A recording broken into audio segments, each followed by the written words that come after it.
Europe is going big. So, it's first of all, it would be the biggest research program in the world.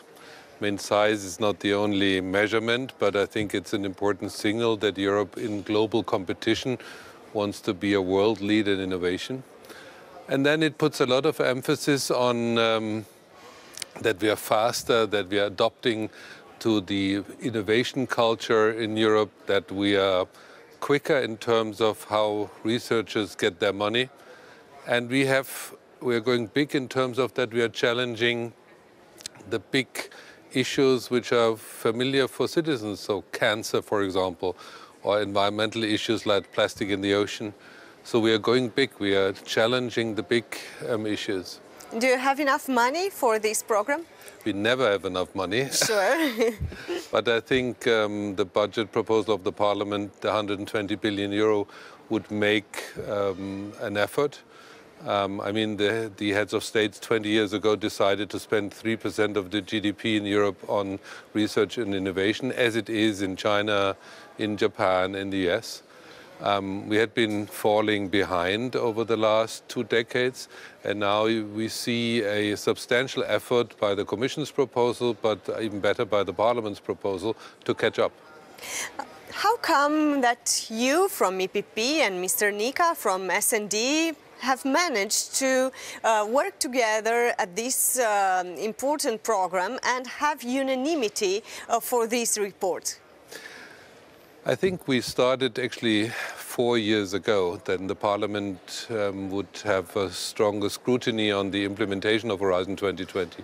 So the relevant committee had a subcommittee or working group where we prepared that negotiation. So we had a lot of stakeholder consultations.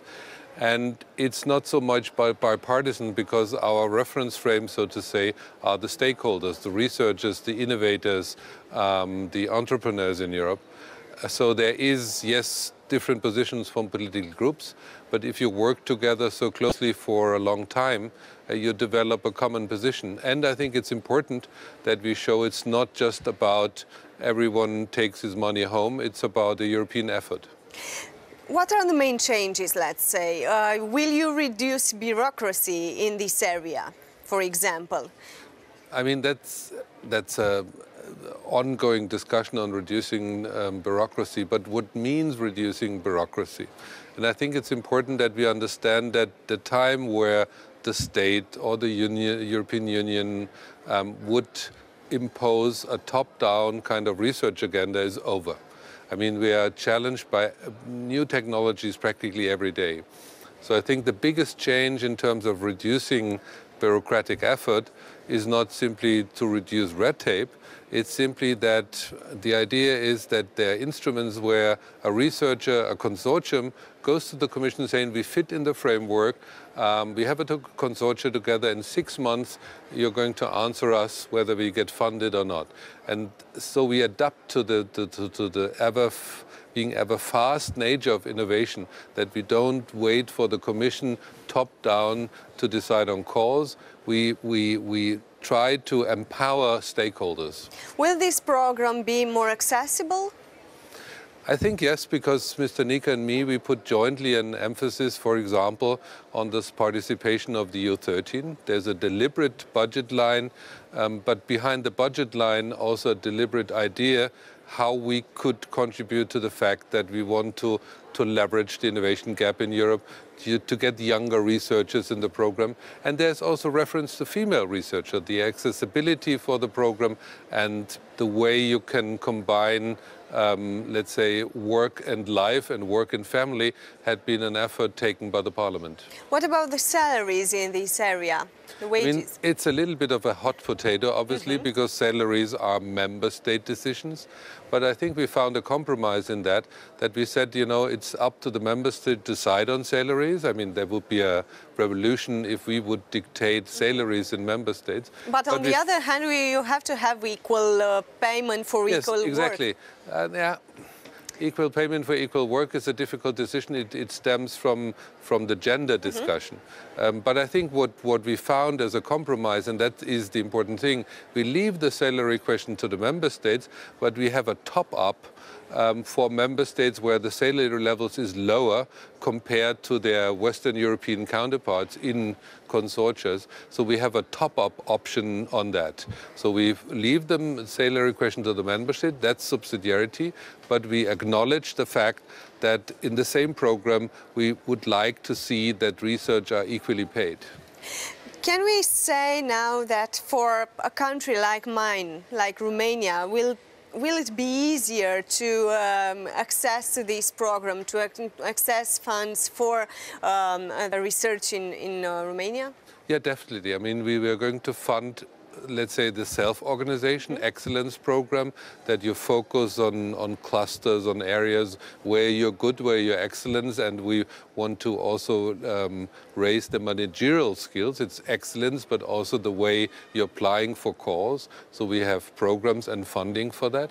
But it's also, to be honest, a little bit of a trigger that yes, we should care about that and it will be more accessible. But yes, we want to stipulate also better funding in the member states. How difficult was to find more money for research? We usually tend to give money, even at the European level, for things that are touchable, that are here right now. How difficult was to find money for some ideas that will someday come?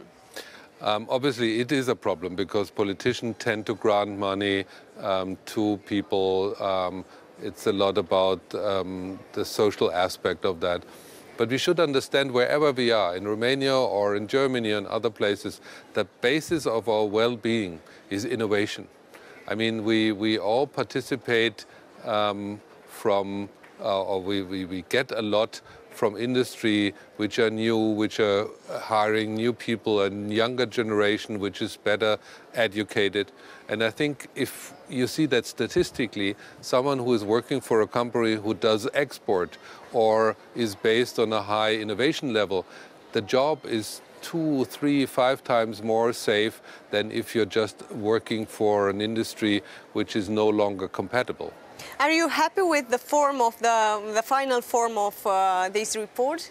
I'm particularly happy because Mr. Nika and me managed that it didn't become just a political or a party political issue. I mean, this is a strong message. I mean, believe me, we had 4,000 amendments. That means Huge. usually pretty diverse position. And in the end, we had 2 or 3 votes. So we unanimously, in a bipartisan way, agreed on the compromise amendment. And that sends a very strong signal to the Council. What's your message for the researchers in the European Union?